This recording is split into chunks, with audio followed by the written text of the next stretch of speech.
very warm welcome to you all. It was a lovely day.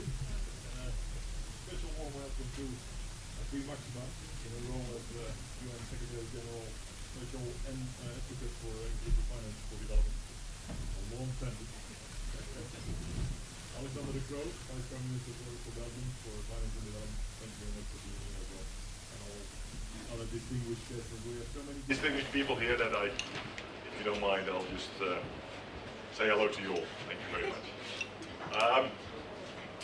This is quite a beautiful day for many people, and hopefully for smallholder farmers, because this lunch is the launch of the Farmfit Fund.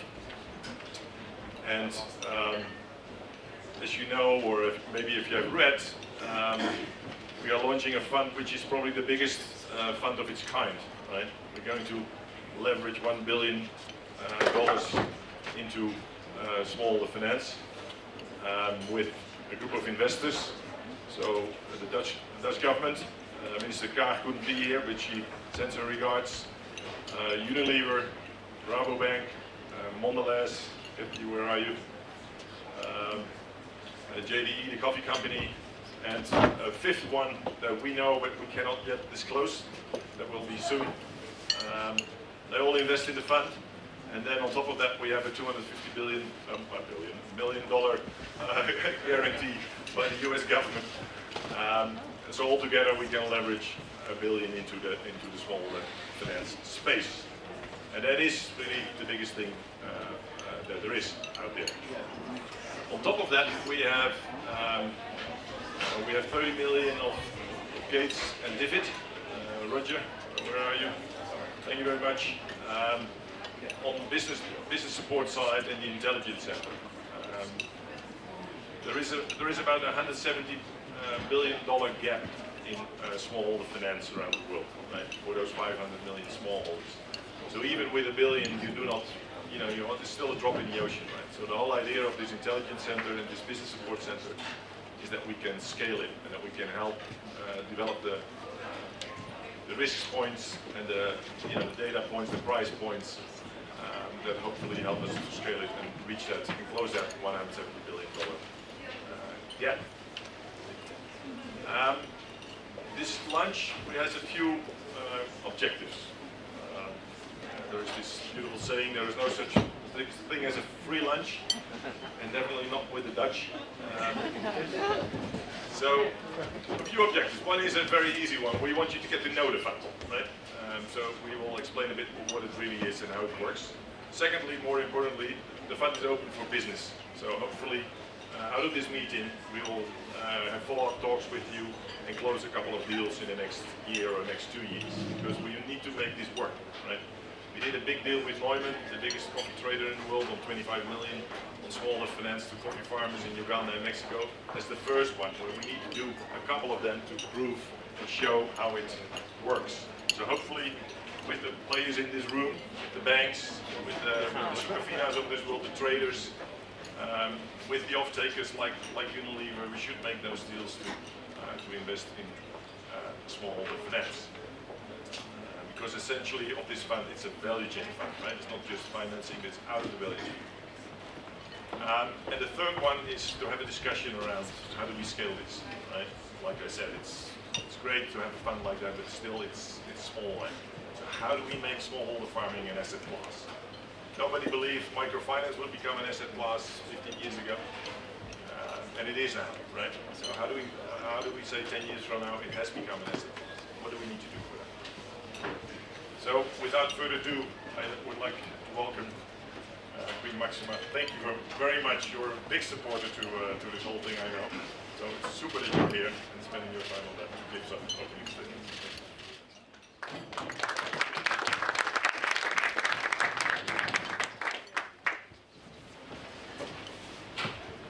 Thank you, Mr. Horthuysen. First of all, I was told it was going to be 20 people from the table. So you will have to be with me and bear with me, given my eyes and distance actually even behind my age. But good afternoon. I would like to first of all say how happy I am that this IDH have been indeed supported for many years, but many of you present have been growing so far, and that we are today present for the launch of this Farmfit Fund, which is one thing is actually formed by a group of what I've always been saying, that partnerships is extremely important. Public sector, private sector, donors, research all together. If we want to really make this come true, we will have to partner together. Thank you, IDH, Davos, and Unilever for hosting this. In my capacity as Secretary General Special Advocate for Inclusive Finance for Development, my mandate has been to actually make financial inclusion a reality. And I've done this in a host of countries, at least 25 countries, explaining what 10 years ago was 76% of the world's excluded. And since 2011, we've been able to actually have more than 1.2 billion people access financial services. And I do not need to tell you that this has been done in the later years thanks to technology. So a lot of that work of how to actually improve technology, how to make regulations changes so that innovations can actually happen and really help all these countries. Now, we've done a great advancements, but one of the three main groups that we're still lagging is, I think, first of all, the poorest. That's certainly the poorest 20%, the rural and the agricultural sector, and women. Women, we have a persistent 9% gender gap, and in some countries it's even as much as 20-something. So this is something we should be paying a lot of giving a lot of focus to. On the rural side, where are we now? Maybe it's good to actually sort of take what the picture is. We have 270 million smallholder farmers and pastoralists across Latin America, Sub-Saharan Africa, and Southern and Southeast Asia. Collectively, they need $240 billion in agricultural and non-agricultural finance that would basically allow them to enhance their productivity, increase the yields, sustainability in the future, etc. But not only, and I said non-financial services because they also need assets to basically give the families what they need. Certainly with climate crises and global population growth, we are increasingly threatened by food shortages. Agricultural production must increase by as much as 70% to feed a projected 9.1 billion people by 2050. So there's definitely a lot of changes we need to do if we want to actually fulfill that objective. We have seen great efforts, and I think this fund launched, like you said, is a drop in the ocean, but I think is a very good way of actually making an example to the rest of how we could actually do things. And I know that IFAD, Agera, and yourselves have done a lot of work, but we still are running short. Basically, we're still supplying now 70 billion annually, so we're running short 170 billion. So that means 70% of the global demand is actually unmet.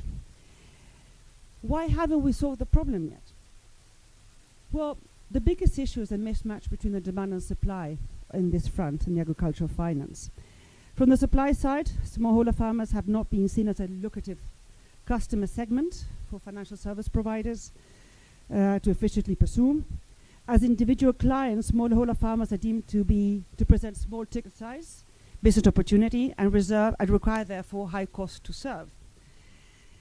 They tend to have no credit history, low rates of digital and financial literacy, and difficult to reach distance-wise.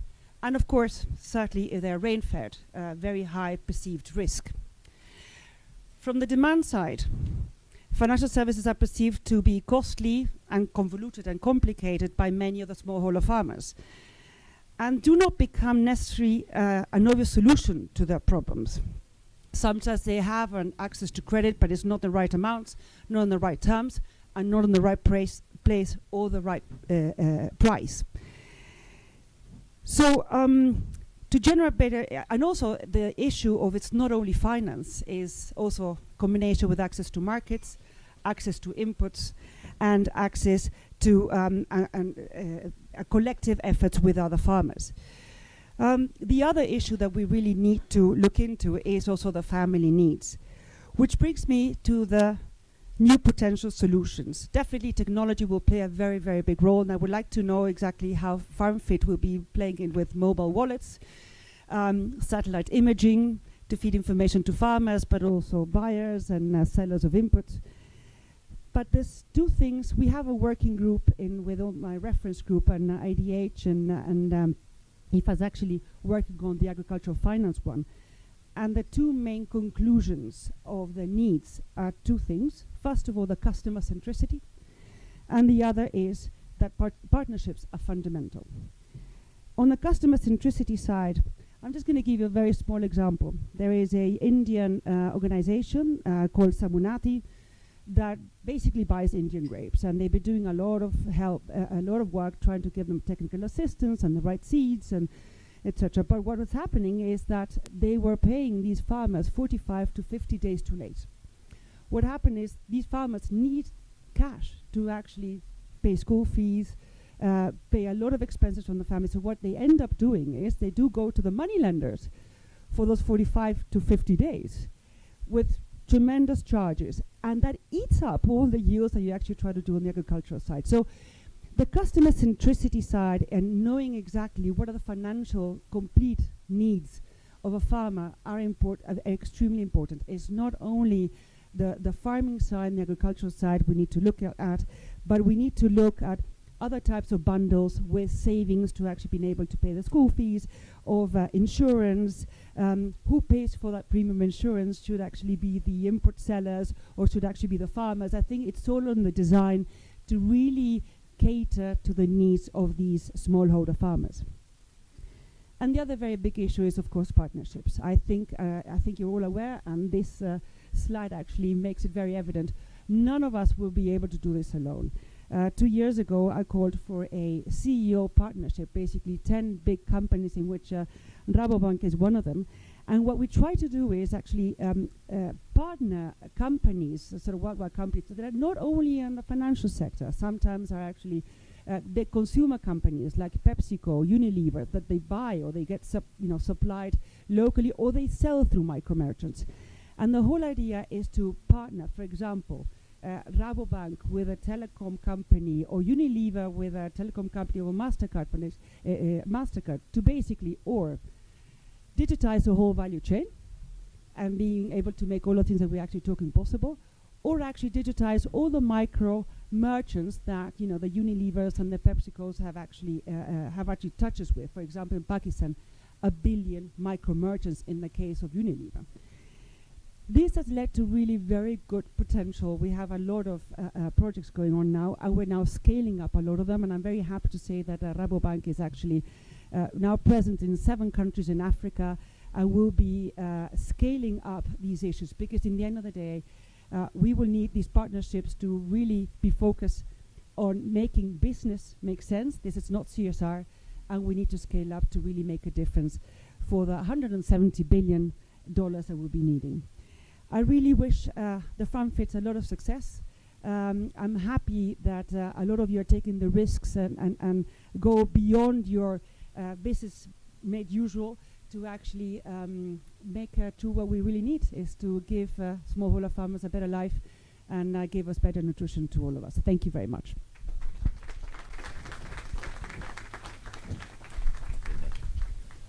Lovely, great.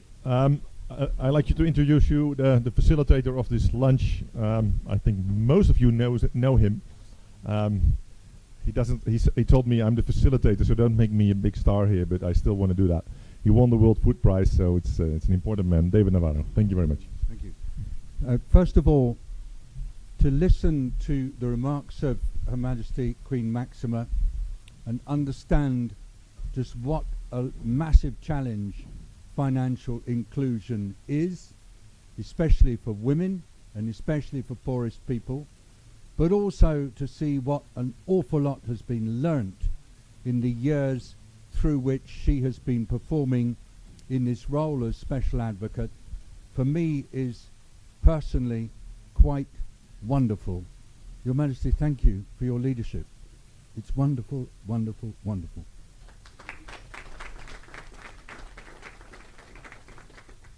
And today, as FarmFit is launched, we have an opportunity to reflect on those two key points that Her Majesty raised during her speech, being customer-centric and getting it right, and partnering so that we can create systems that really are quite extraordinary and transformative. During the first half of the lunch, we're going to hear a little bit more detail about the Farmfit Fund. We're also going to hear from a colleague who's joined us from South Africa, who's going to describe how this kind of service can be of benefit to farmers from her own personal experience. We're then going to hear from a number of people who are interested in or have some commentary on FarmFit from the international system, and we welcome both the Director General of the Food and Agriculture Organization and the President of the International Fund for Agriculture Development. We're also going to hear from a foundation, and we're going to hear from the President of the World Farmers Organization. We're delighted that that Alexander De Croo, who is the Deputy Prime Minister of Belgium, but also known to many of us for his leadership on international development. Several of you have to leave at very specific times, and I want you to get my attention so that we get you in to speak before you go. And there are others who I'd really like to draw attention to, but I'm giving a special shout out for Dr. Agnes Kalibata, whether we remember her as Minister of Agriculture from Rwanda or as the Chief Executive of the Alliance for Green Revolution in Africa. What we now recognize her for since the beginning of this year as being the Special Envoy of the UN Secretary General for the Food Systems Summit that's going to take place in 2021. It's wonderful news, and Agnes, thank you very much indeed for sparing time to be with us. So we start now with presentations about the fund, and the first person who's going to talk about it is Roel Messi. Now, he's the Chief Investment Officer of IDH, but he's also the manager of the fund. And Roel, if you'd like to come up here and talk, that would be great. Thank you, David. Well, I'm very excited to be here today. A little over a year ago, the fund was announced, and today, when we're seeing each other here in Davos, actually it is live. So we're in business, and that is really good news.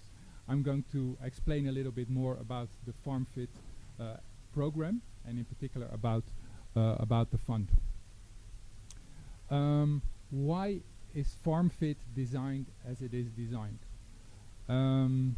Why does it have these three pillars?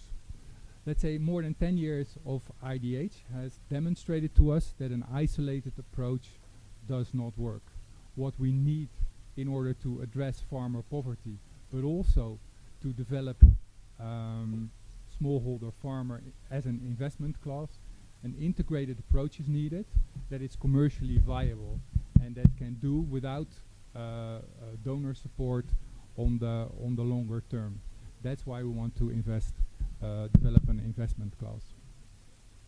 The three pillars. Let me start with the fund. The fund is a de-risking fund. So the specific purpose of the fund is to catalyze commercial investors, both value chain companies, businesses, as well as financial institutions, to invest into smallholder farmers at less risk. The fund, the toolbox of the fund has been designed in such a way that anybody who co-invests with us, with the fund, does that at a lower risk when they're doing that by themselves. A little bit about the tools. The fund can provide first loss guarantees, can provide subordinated loans into transactions that benefit smallholder farmers. That can be on lending to smallholder farmers, for instance, through trading companies or input providers, but also financial institutions. It can do, but also can do equity in certain situations. For instance, we've been talking about technology, which is very important to make service provision to smallholder farmers more efficient. We can do that as well. So by taking the highest risks away from investing into smallholder farmers, we can prove that this can be a viable asset class. We have 100 million, and you would say 100 million, is that so big? Yeah, it is big, because in addition, we have a guarantee facility backed by USAID of 250 million, and the 250 million is there to guarantee banks which provide senior loans to transactions where the fund is involved. So that will allow us to build a portfolio of around 1 billion. The second leg of the FarmFit is FarmFit Business Support. FarmFit Business Support is about development of farmer-centric business models, helping companies to provide services or to procure products from smallholder farmers in a way that is beneficial to the farmer, but also beneficial to that company. It is a service that we call service delivery modeling, and so far IDH has done 80 SDMs with different companies with a proven positive impact. Third, we have the Intelligence Center. The Intelligence Center is about disseminating data, which is now lacking, and sharing lessons learned from the other two legs of the FarmFit approach. So all in all, I forgot to say that with the fund, we aim to reach more than 3 million farmers and increase their income by more than 50%, and we do believe that is doable. But what is more important is that we catalyze a development that makes smallholder farmers an asset class, and I invite all businesses here, but also banks, financial institutions, insurance companies, to work with us and to develop transactions and make this a success. I'm handing the microphone over to Magapa. To you. Thank you very much indeed. Wonderful. Because schedules are tight and because our own time is slipping a bit, I'm now going to, before we have our next speaker, just invite the Deputy Prime Minister, Minister of Finance, Development Cooperation, Digital and several other things for Belgium to come up and talk to us for a few minutes. I'd just like to say that Alexander De Croo, as well as being a minister and Deputy Prime Minister, is also a businessman in his own right and understands the kind of work we're talking about, I think, inside his heart and soul. So it's with great pleasure that we invite you to say a few remarks now.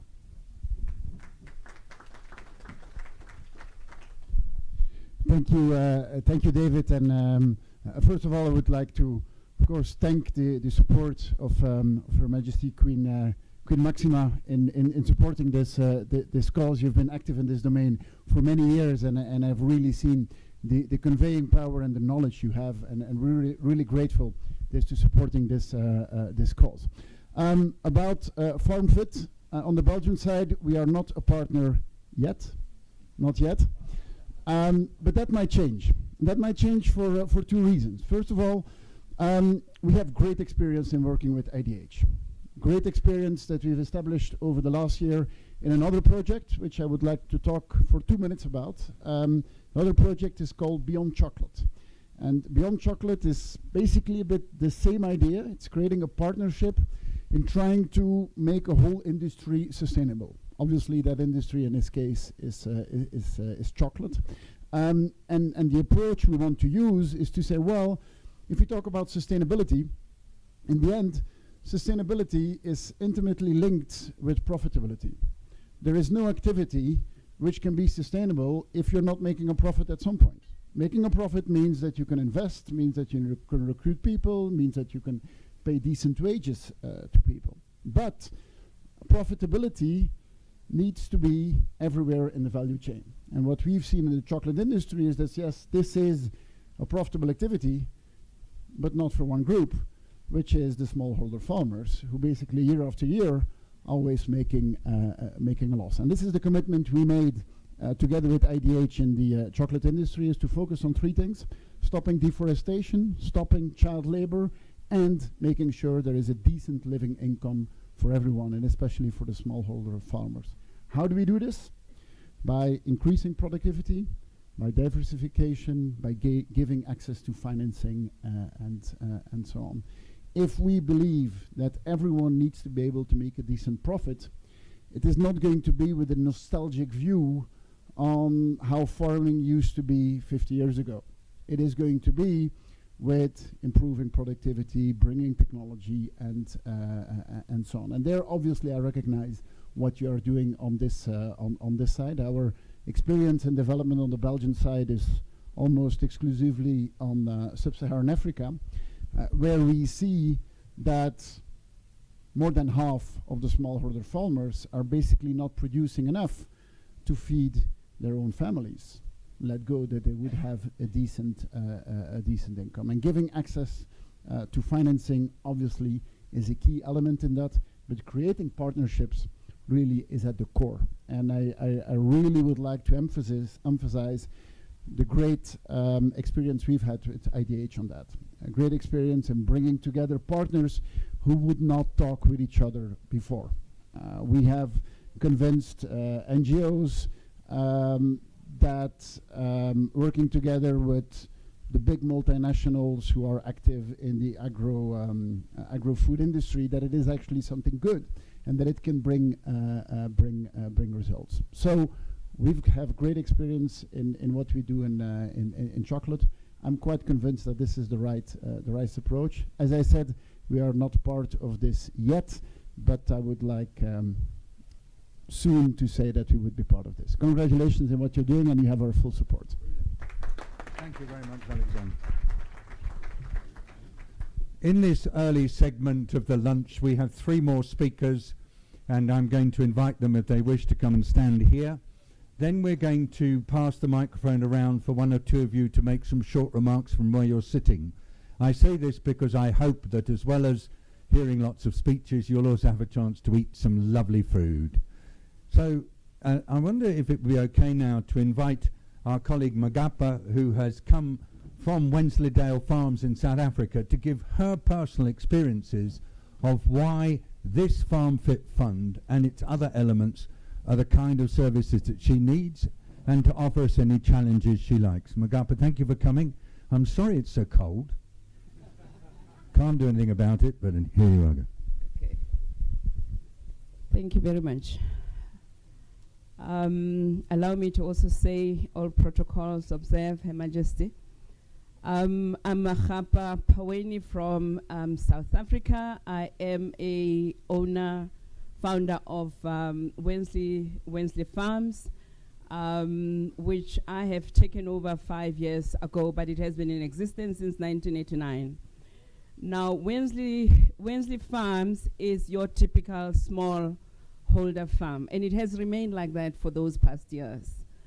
In the past 3 years, we had to then say it cannot be.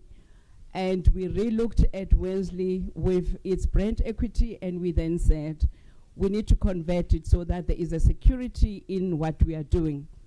We now have a vision, and the vision of Wensley Farms, which seeks to scale up, and also scale up with products that are also sustainable.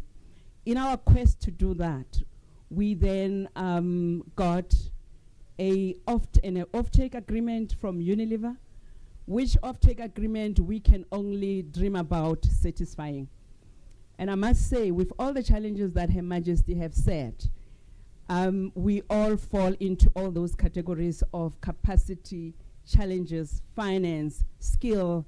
What I can add to that is the lack of generational experience. We do not even know anything about agriculture because we don't have that generational experience that was passed up. I then need to bring IDH, which was a godsend.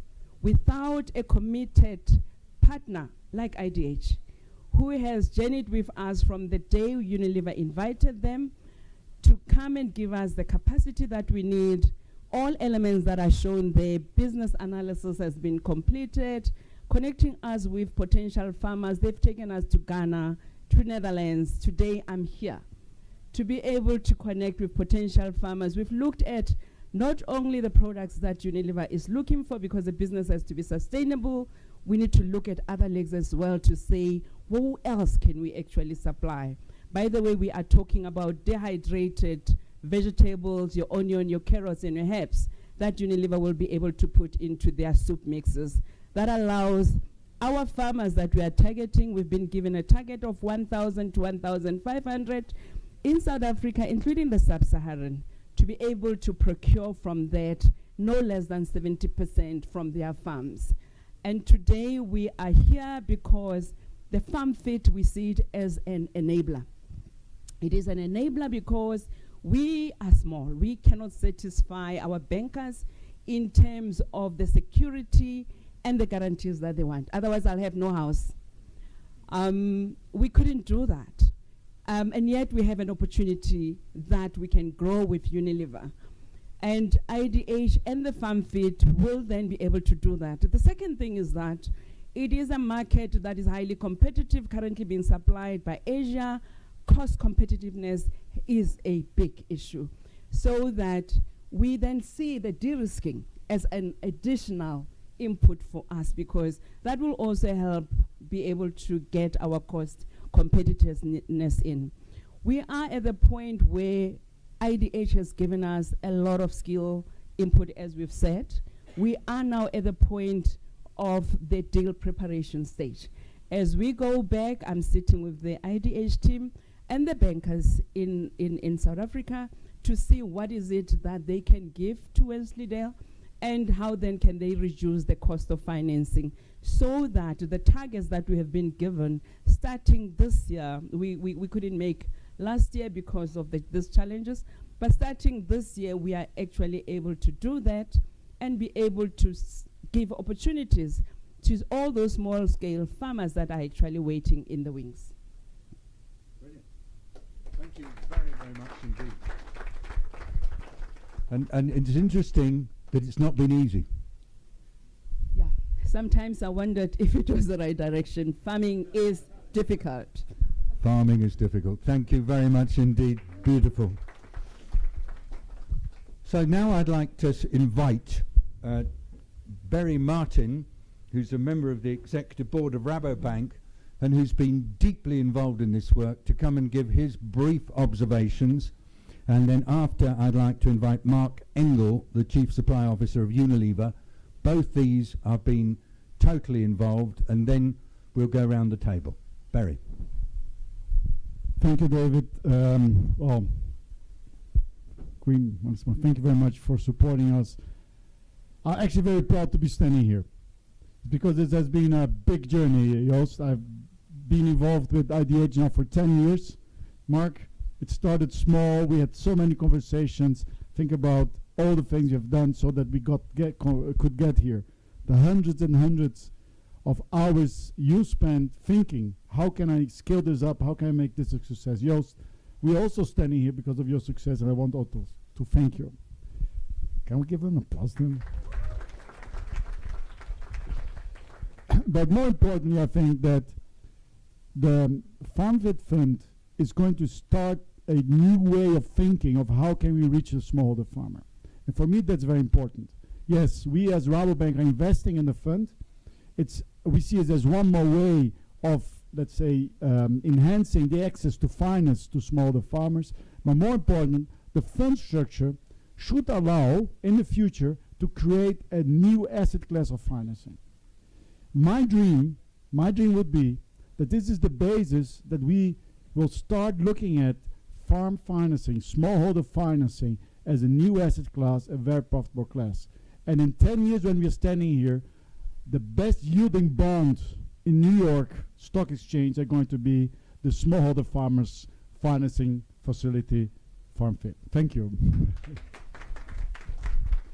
And the great thing about Barry is when he has a vision, even if it's far away, he doesn't stop before getting there. So thank you very much. And now Mark. Thank you, David. Your Majesty, distinguished guests. It's an honor to speak here today. I know it's been a little bit of an elephant pregnancy to get the fund where it is today. And I know that's largely because of the large companies, not because of your enthusiasm, Joost. So, but it's great to see us here at this milestone. Why do we care so much about Unilever, on Unilever for this kind of part of the world? Well, you know, first and foremost, the smallholders are the stewards of the land. So if Queen Maxima says there are 240 million smallholders, there are 240 million stewards of the land. And so if you want to drive sustainable farming practices, if you want to stop deforestation, you have to engage these kind of people. Of course, there's an enormous livelihood component on that. There is a component about feeding the world. But first and foremost, we see it absolutely as vital when we talk about nature, climate, and food production, to engage this group of people in a constructive way. The second point is when you look at the hidden costs of poverty, climate destruction related with farming of being 12 trillion, and the estimation of the engagement of smallholders creating 80 million jobs and 2 trillion of business opportunity, this is not CSR money. You know, this is money that is where there is a very clear return. And this is why we're also excited by that. Joost and I have been sweating for the last 3 years. In Indonesia, there are 1.7 million smallholders in palm oil. There is no way that we will curb deforestation and burning if you don't include these people in the value chain. Together with IDH, we've achieved 800 in 3 years, which is great, but the biggest rate limiting factor is access to finance still, access to financial resources. And you know, if we go on this rate, you know, we will all be long retired before actually that we see any change and all the forest will have gone. So, you know, we're very excited in palm oil, in tea, in cocoa, in Africa. Great story from Wagapati on what we're doing in South Africa. And that's why we've made a commitment, you know, because the Farmfit Fund will reach the SMEs in a sustainable way. And that's why we want to be part of that. And financial products as credit and savings and micro lending, we know that it will lead to more sustainable practices and more food. And as a buyer of 8 million tons of agricultural raw materials, this is a very big deal for us. It also builds on our African partnership on Grow Africa Sustainably that we already have with IDH. It's a great partner to work with, and we can really recommend all of you to be part of this fund. Public-private partnership that enable initiatives like FarmFit are very necessary. It is not easy to get here, as all of us have seen, but I think we're off to a great start. So very interested to hear all of your comments. But again, you know, it is necessary. There is a business return, and it can be done. So thank you very much. Thank you very much indeed. Thank you, Mark, for your willingness to state very clearly about the vital role of smallholders as custodians of the land. And that's key. Now, ladies and gentlemen, I think it's important that we invite our servers to come in and offer the food, and also that you have a chance to talk to your next door neighbours. And then I will be coming to invite some of you to give comments. Please, if you want to speak, please grab hold of me, and please tell me if you're leaving early so that we don't get into a tangle. So I'll restart the conversation again in about 5 minutes when we've just had a chance for you to just relax a bit and talk. Thank you.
Hello, mate.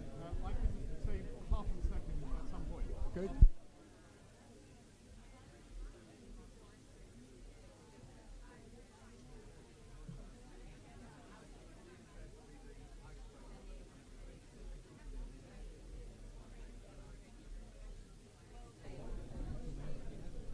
So I've misled you on one thing, everybody, and that is there's not going to be a lot more food. So please make the best of what you've got, and we're going to start the conversation now. And I go first of all to Roger Voorhees, who comes from the Bill and Melinda Gates Foundation. So I'm going to ask you a question, Roger, and you could answer it from wherever you like. Roger, how come BMGF is involved in this? I know that you have put some resources into the business support and the intelligence part. What's made you do it? So thanks, David. And I'll stand so people can see, but really briefly, we've had a long history with many of the partners in this room, with IDH for a long time. The reason why it's so important to us is that if you look over the last 30, 40 years, we've seen the greatest number of people come out of poverty in history, and the driving force behind that has been agriculture. But when we do our modeling for sub-Saharan Africa, we don't see that same kind of story happening. And the biggest hurdle we continue to come across is access to finance, because the investments are not happening. And without that increase in productivity, we'll have issues of deforestation, as Unilever pointed out. You won't get the kind of economic growth you need. And our approach of why we partnered with this, and we put in $15 million with DFID also putting in $15 million, is because we thought historically for access to finance, folks were just moving risk around the board and subsidizing risk, rather than thinking through the stack end to end, and how do we de-risk the market, how do we have access to the right kind of knowledge, and how do we build a platform that connects buyers and sellers together. And so with that, we think we couldn't be more excited, and with your partnership, we hope to be successful. Thanks, David. So that's a ringing endorsement from... what I'm told is that actually that intelligence part can be really, really powerful in helping farmers, not only themselves, but also other farmers in their communities. So thank you, Roger, for your leadership on that. I've persuaded Gwen Yu to stick with us for a bit. She's just standing on my right-hand side. She's head of engagement transformation at BNP Paribas. Gwen, what does your bank think about this adventure? So we think serving the smallholder farmer is very important, but there are 3 challenges, as has been mentioned so far, which is what it is that they actually need, how to de-risk, and how to scale. So what we're trying to do at BNP Paribas with different projects that we're on now is really exploring different financial instruments on how to get there. So an example of that is working with UN Women, for example, in Senegal, through some of their cooperatives, and we have a retail banking arm that's there, in order to get credit to the smallholder farmer that's not extremely high in terms of interest rates and something that they can afford that will be sustainable. A second aspect that we're looking at is really to harness the power of the capital markets and see how we can bring funding by selling bonds and securitizing all these different small assets with de-risking factors from public institutions and also philanthropic money as part of the capacity building to typical but non-typical, non-pure green institutional investors like pension funds and also potentially family offices and wealth management clients. And then the third aspect is something that we've worked with IDH, which is with Newman Coffee and their sustainable coffee brand. And it's also a de-risking tool where we've provided loans worth 25 million to farmers in order to get them to where they need to go. Thank you. A big hand for Gwen, and I think many of us are taking notes on what you just said, Gwen. It's wonderful that you, mainstream bankers, are going into this business. Thank you. Naoko, thank you also for being here with us. Lovely. Both of us are going to Arctic base camp, so that's why we are a bit of leaving early. But just one thing, that last December, our council, GF Council, approved this food security funds for smallholder farmers to strengthen the supply chain. And we got the 15 million from GF, we got the 37 million from USAID. When I look at those and the description, it's exactly the same as something you have proposed. So I think that we share the same goal. The question for us is why we are doing so many things in this space. And I much prefer that I would work with you that before we launch and maybe separately, so that it's a challenge to us everybody, because we have been seeing a lot of fragmentation, and it's maybe not too late for us to come together to join hands. So thank you so much. There's a promise, a Davos promise. They're always the most valuable promises. Now, Koishi, thank you. Have a good trip up to Shatup. Good luck. Thank you very much indeed. We've got Liam Condon was Gilbert Humbo. Gilbert, from President of IFAD, your moment. Thank you so much, David, Her Excellency. Just a very quick word to express IFAD's strong support to this IDH initiative with a colleague from Rabobank and others. And what I want to particularly say, as the Queen said it, 100% of IFAD operations are for the smallholders.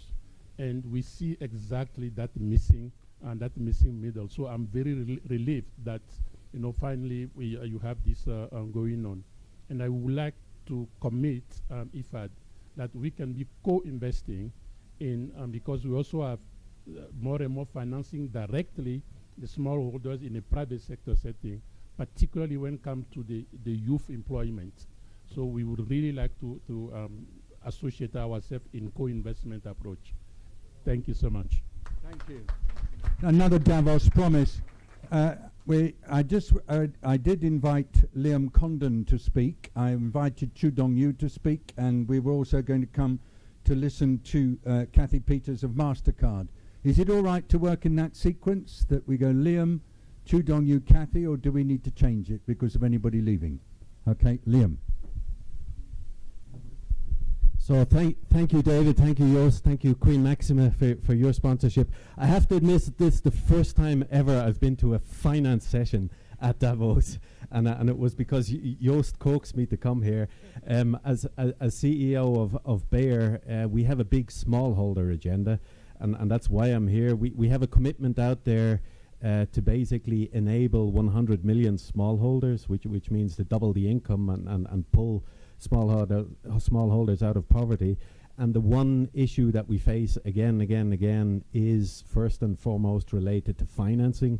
We have all the technology in the world that you would require to be successful available actually today. We have biotech, we have digital, we have everything, but we're not getting it to the smallholders. And again, a key part of this is financing. So I personally have a big interest in learning more here, in contributing more here, and I'm very pleased to be a part of this. And I have to say, a finance session is a lot more interesting than I had originally anticipated. Right. Liam, you're great, always. That's another promise, yeah. Wonderful. So. Thank you. So many promises to the smallholder farmers. I'm from Food Agriculture Organization of the United Nations. So on behalf of not the 200, it's 500 million smallholder farmers on this planet. You include not only China, I think India, I think also. So because now number one smallholder farmer from India, second is from China.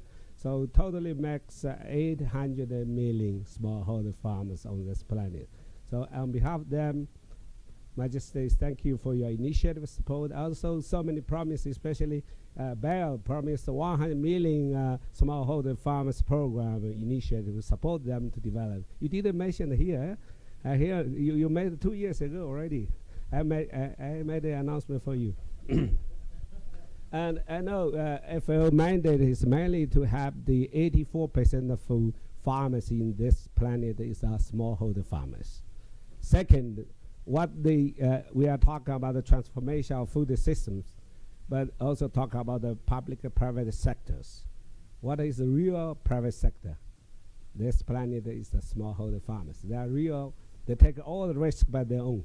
Because I'm a son of the farmer, small farmer, less than 1 hectare in China when I was a child. So I went to Netherlands wild hunting for my PhD 30 years ago. So how to organize the smallholder farmers? There are several approaches. One is the administrative way. Second is the financial way. Third is the technology way. So I think, but the catalyst is the financial service. Second, also how to transform the smallholder farmers to the commercial growers. So also we need the financial service. So doing so, I think my friend from Bill Gates Foundation, he has a lot of experience with the small farmers too in Africa, in Middle East. That's why we now become on the same boat to work for them. I appreciate the support from Bill Gates Foundation and others. Let's work for the smallholder farmers. Nevertheless, the next century, I hope within 100 years, they still have a lot of smallholder farmers because we don't need that much labors in the countryside, but we have to offer them live in the city, but still smallholder farmers in the city. Please offer them opportunity. That's another story. Training them to get the survival.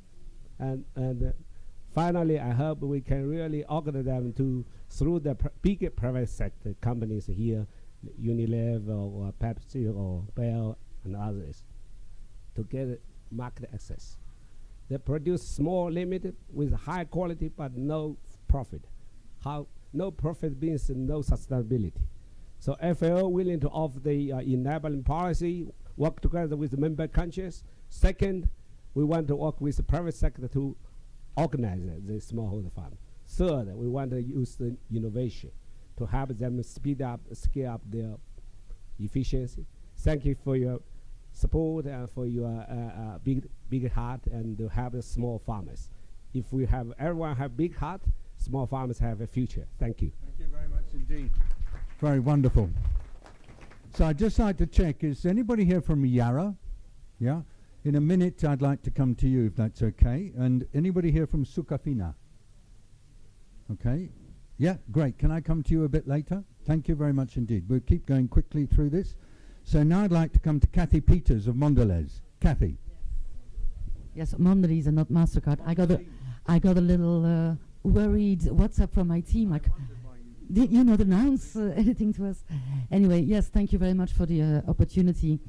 Mondelez, you probably know our brands better than our company name. We are the biggest snacking company.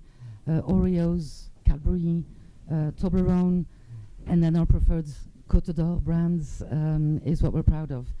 It also shows how important cocoa is for us. And that is why in 2012, we were brave enough to jump into our own proprietary program, Cocoa Life, that we've implementing for the last years and that we've been measuring impact on. We're proud to say that all these years in, we've actually seen positive impact on income increase for cocoa growing families. We've seen children going back to school, and we are doing that at a considerable scale of a little over 150,000 farmers, but that is not enough. So that's the reason why this year again we're bold enough to jump into the Farmfit Fund, because we think that we have an opportunity, a unique opportunity to actually bring some of our successful models to scale, but also continue to innovate. Her Majesty, I will always remember, and I actually use your words, because you told us once that how is it possible that all those cocoa beans get into our plans and that we find it so difficult to get access to finance back to those families. I use those words, and that is also something we will definitely focus on, and we hope the IDH and the fund can help us with bridging that gap of the most fragile of our value chain. All of that, I think what we are known for and proud of is that we also realize that women are the drivers of change, and so anything we do, we will do it deliberately, thinking about how can this make sense for women's economic empowerment.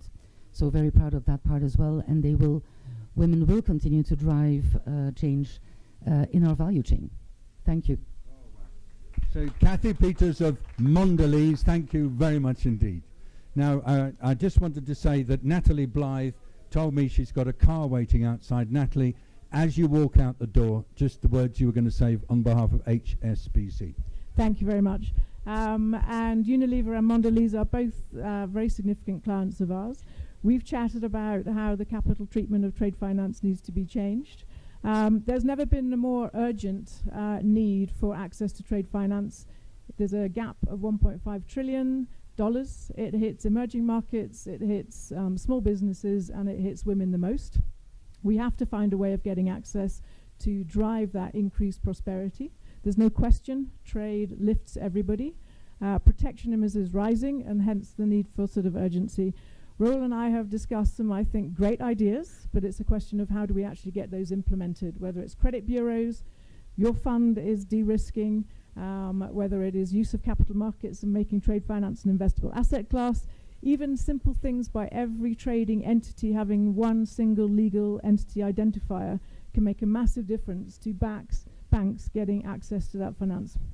So huge initiative, we're very supportive. I am sure we will get some active use cases working with HSBC, and we are the #1 trade finance bank by a factor of 2, so we have a responsibility here, and I take that personally. So thank you very much. Wonderful, wonderful. So HSBC will help us towards smallholders as an asset class. A company that's really been super helpful in this space, and I want to really call them out now, is MasterCard. And Tara, Nathan, you've been doing so much, but would you like to give your reactions to what you've heard about FarmFit? Sure, just a couple of comments, I guess. MasterCard has been a great partner to Her Majesty and to sort of many folks around the room here, I think. Ranging from our philanthropic foundation all the way through to our commercial business, quite frankly. I'm going to talk to you I'm going to stand over here so I'm not giving you my back. Talk to you about a couple of comments. I've been so heartened to hear so many references to commercial sustainability, because I think as we think about agriculture, which is in many markets, right, 80% of the labor force, 60-70% of the GDP, we really need to think about commercial sustainability. I guess I'd want to introduce to you on that continuum of our commercial business through to our social, our philanthropic business, our philanthropic investments, a social impact business that we're really trying to drive at the heart, which is about building, innovating, and delivering a digital infrastructure to help organizations like FarmFit reach the smallholder farmer at the last mile. Our vision there is to say, the first thing we need to do is make that smallholder farmer visible through a digital identity. And then from that, give that smallholder farmer, give her access to markets. So that's the first thing we need to do, is give her access to the buyers so that she gets agency and can earn the rent that she earns. Through that, her transactions become visible. And through that same transparency, when her digital transactions become transparent, she can gain access to things like credit. And banks know how to get to her. They know what her sales history is, and by that know what her credit worthiness is. I was very heartened by some of the comments that Her Majesty made on then what she wants to do with those payments, right? She wants to use them to send her child to school, to get her child vaccinated. So as we think about digital infrastructure, we're always thinking about how we design for the last mile, how it can work offline, how it can work in marginalized contexts, and more importantly, how it can be sort of commercially sustainable for all the stakeholders that are engaged. Thank you. And thank you for speaking to the wider issue so beautifully. And that sort of gives us a little bit more context to what a beautiful thing FarmFit is and what a powerful impact it might have. Now, Stefan, you work on, for Yara, and you're in charge of digital. Can you build on what we just heard from Tara? I hope so, Her Majesty, ladies and gentlemen. For Yara, we are the largest crop nutrition and fertilizer company in the world, so we have a responsibility to make sustainable food production work. And smallholders are a major part, not only because we can make a difference to 500 million families, but also because it represents a massive business opportunity. And for me, what resonated the most was actually the topic of partnership, because building on what Liam said, I think we also see there's so much knowledge, there's so much technology, and it's getting exponentially more. At the same time, I think there is funding out there that wants to make a difference. So I think if we can have a platform here that connects actually the opportunity with the funding and the de-risking, I think that's what can make an exponential difference in the next year. And I would like to sort of make a little commitment that hopefully in the year 2020, from a Yara perspective, we can have a first project launched at least within FarmFit. Brilliant. Thank you very much indeed. Just checking to see on behalf of DSM, is it Foco or Maurizio? Maurizio's not here. Okay, fine. But we're going to Sucafina now. Just checking again. Agnes, are you still okay to stay for a little bit longer? I'd quite like to get your wrap up on this, but if you want to leave, tell me and I will understand. So good afternoon, everyone. My name is Nicolas Tamari. I'm the CEO of Sucafina, a Swiss-based coffee merchant. My grandfather was an orange grower in Palestine and Jaffa. And today I'm a coffee merchant thanks to smallholders who produce great coffee all around the world. I was in Amsterdam a year ago for the launch of the FarmFit. Today FarmFit is live, and my company will be one of the users for FarmFit in order to pre-finance small growers. In a country like Rwanda, we deal directly with about 46,000 growers who have an average income per year of coffee of less than $2,000. So for them, when we can provide pre-finance, it's a game changer in their lives. For them, when they don't have to borrow money from middlemen at 20% interest rate, it's a game changer. So thanks to FarmFit, thanks to the dedication of the team, that we will make this a success. I want to have one last mention. It's an amazing project that we launched, and I'd like to thank some of the participants such as Rabo, Yara, etc., called Farmer Connect.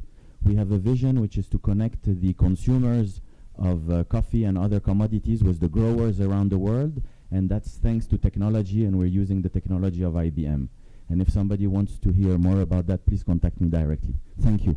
What a lovely story. I mean, it's brilliant to have in our hearts the story of how you built your business. Thank you very much indeed. So Maurizio's not here, and so I'm going to go straight to talk to another farmer, and I would like to find Teo Diego. Teo, would you like to come and just stand close to the front? As president of the World Farmers Organization, how does this grab you?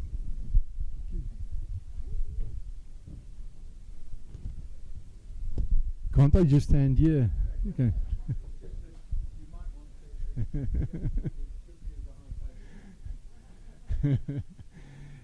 Thank you so much for the opportunity. It's always great to have an opportunity to make the farmer's voice heard.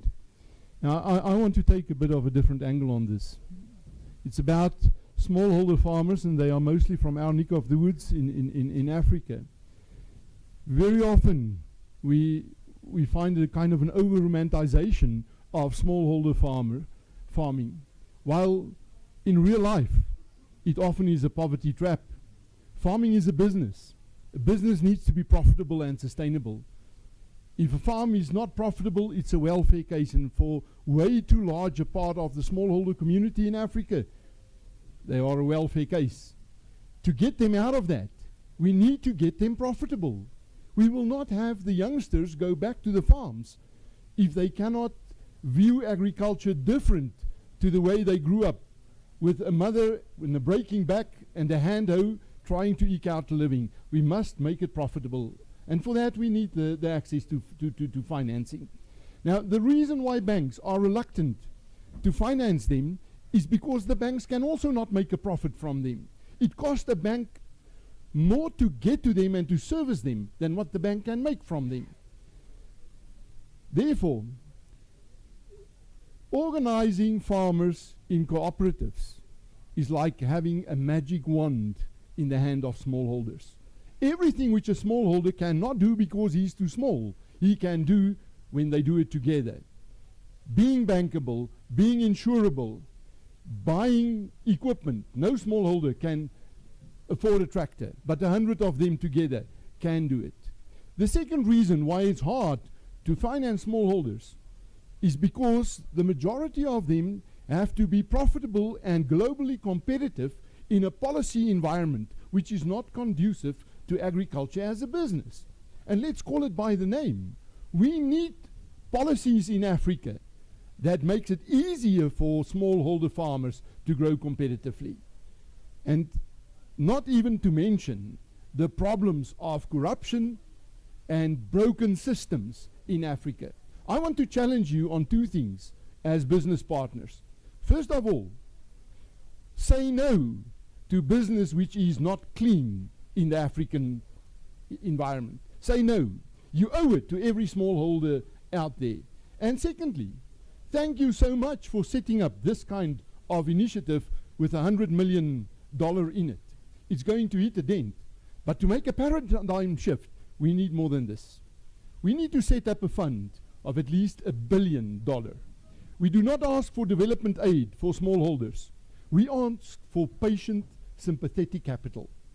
We ask for loans over a longer period of time than what is readily available in the market now, at softer conditions than what is readily available. And if we can empower smallholders through proper financing systems in a way where they can afford to pay it back because they are profitable, watch this space. You will not recognize the brand produced in Africa in 20, 25 years from now. To Dr. Agnes Kalabata, President of the Alliance for Green Revolution in Africa. Agnes. Thank you, David. And thank you, Your Majesty, for the support you're giving to IDH. I know IDH from very far back when they were starting back in Rwanda and getting Unilever started in an environment where nobody believed that smallholder farmers actually could be viable. Now here we are, and I'm glad that we're actually part of proving the case, right? So here we are, and IDH has grown. I work for AGRA, an institution that completely believes in smallholder farmers and the power at the bottom of the pyramid, as they say. Now, the opportunity here is huge, but the biggest bottleneck has always been a number of things. And in AGRA, we started out believing that technologies and access to technologies was the biggest bottleneck, and we've been working at that. And when they become available, we get other bottlenecks. Fast forward, we definitely know that access to finance for small businesses that are working in the farmer environment is very critical, because these are the people that pass resources on down to farmers.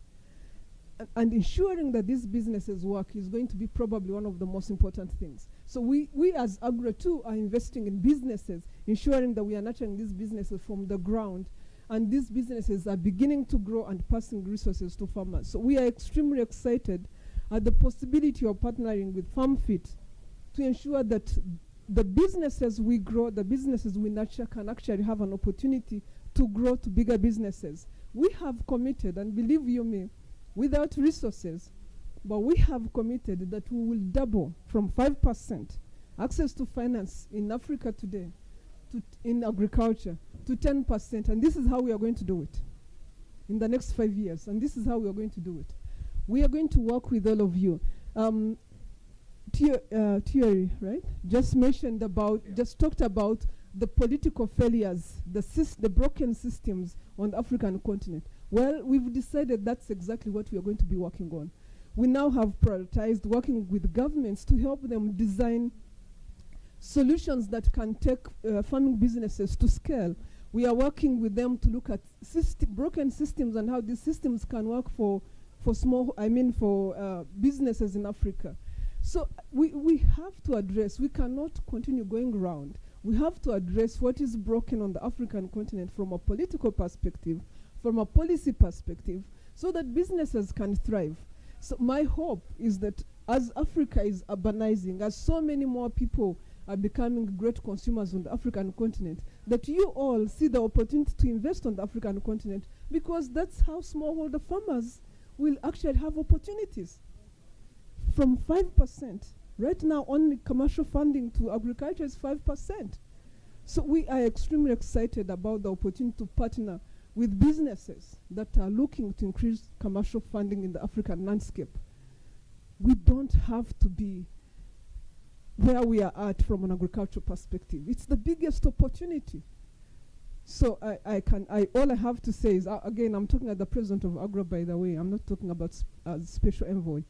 All I have to say is, we are already working on the African continent. We are already working in environments nobody else wants to work in, and that's what we love.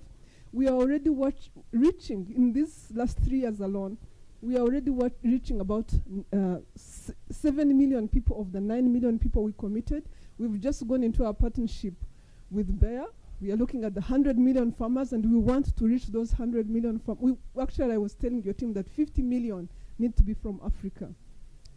And we want to know where those 50 million are and how we can work with you. I've been telling businesses that these farmers we are reaching, these businesses you're reaching, you don't have to do the work. We are doing the groundwork for you.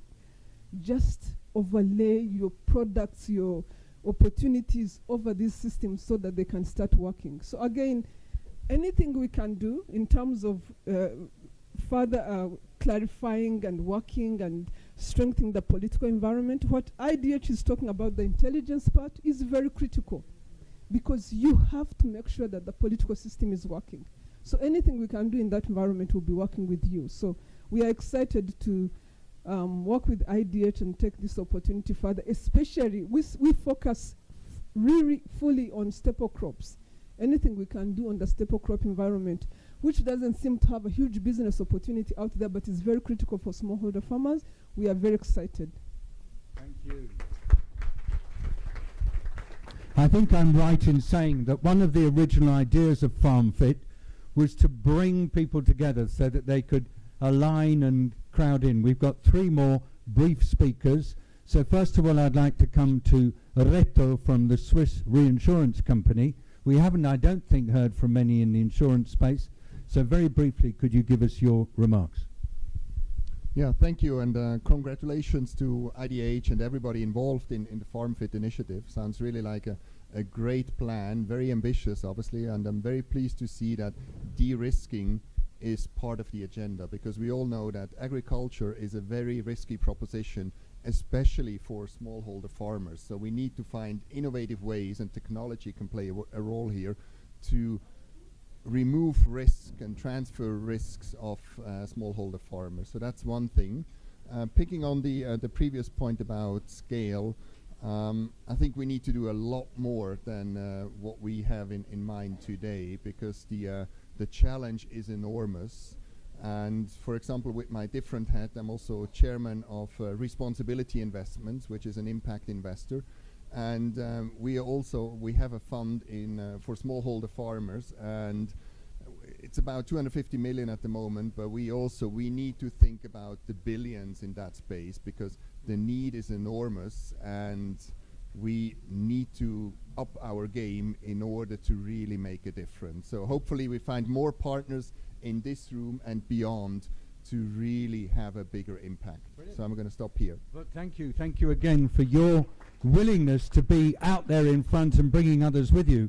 Now to Ibrahim Guruza, just to invite you on behalf of Grow Africa to give very few short remarks. Thank you very much, David. So my name is Ibrahim Guruza. I'm the head of the Grow Africa program within the NEPAD agency. I'm just pleased to report that Grow Africa and IDH are implementing the FarmFit today. So saying that we've started by identifying the rice value chain in West Africa. As we all know, we import for $4 billion of rice per year.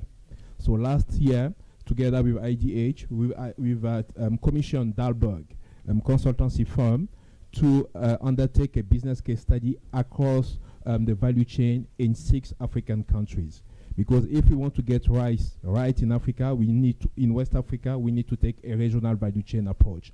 So the business case study is ready today. We've identified across the value chain, from the production to the processing to the distribution, potential business to be funded to the FarmFit Fund. So we are going to move further and implement business units in each of those countries to implement the finding of the consultancy. So all in all, we are looking for $120 million for that. Thank you. Ibrahim, right?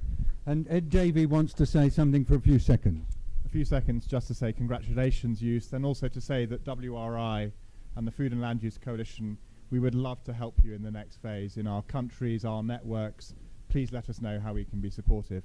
Thank you. So, ladies and gentlemen, that's been our discussion. I now go to Joost for closing remarks, and then once Joost has done it, then we will just ring the gong, because it is a special moment and we would like to just mark it.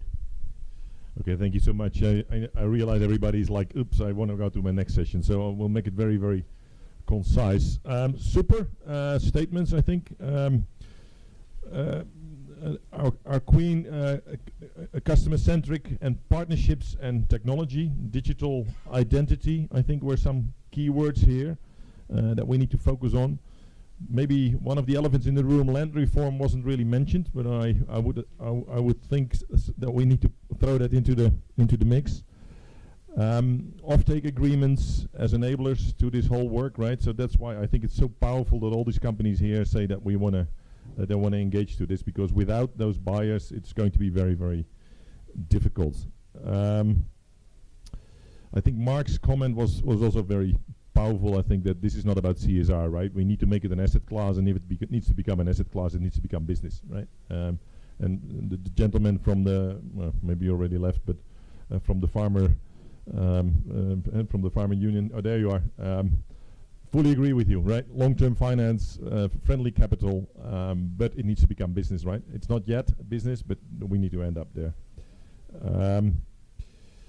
I think, Roger, we don't see it happening yet in sub-Saharan Africa. I think that's a very powerful statement, right? We need to get those poverty levels up, about people getting out of poverty levels, and I think we need to focus on sub-Saharan Africa there. And there's a lot of dynamics now also in the digital space, so there's also hope. I like your point on de-risking, right knowledge, platform. I think those are the three key things that you mentioned. The most exciting thing is all the commitments, right? Quite a few. So there's a lineup of people that want to deal with Roel. So yeah, up the entrance level, right? I don't know. Yeah, very good for you. The Belgian Vice Prime Minister said that they want to join. That would be super if that happens. Naoko from Jeff said that she wants to connect her fund to this fund, so that is super. I think the CEO from IFAD said they also want to link up with FarmFit. I think that's very, very powerful, because IFAD is a very powerful organization, also venturing into this space. Our CEO from Bayer, 100 million farmers, that, you know, if we can link up with them, that would be super. And I think the lady from HSBC made some I think very powerful comments. I'm not a banker, so I kind of get what she talks about, but I trust it's important. So let's make it work, right? And then of course we should close with Barry's dream, right? I think that was quite visionary.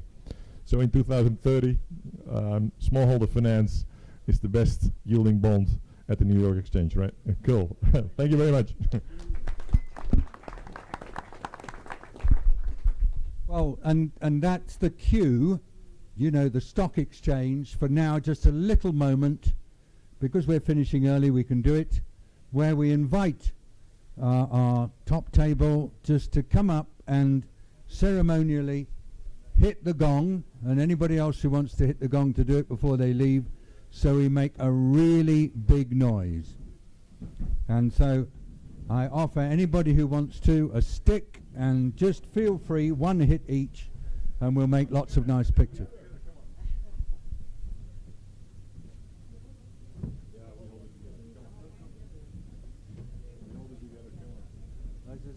But do you really want to do a selfie, or do you want a picture?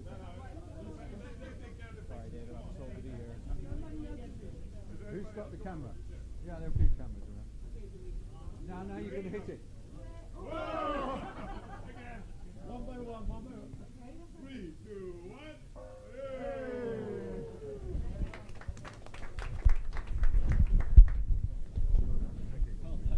1. Everybody, thank you very much indeed for joining us. This really was FarmFit on the road, growing, and that was what it was all about. Congratulations to everybody, and big thanks to Her Majesty for coming here for lunch and joining us. Bye-bye, everybody. Have a good rest of the day.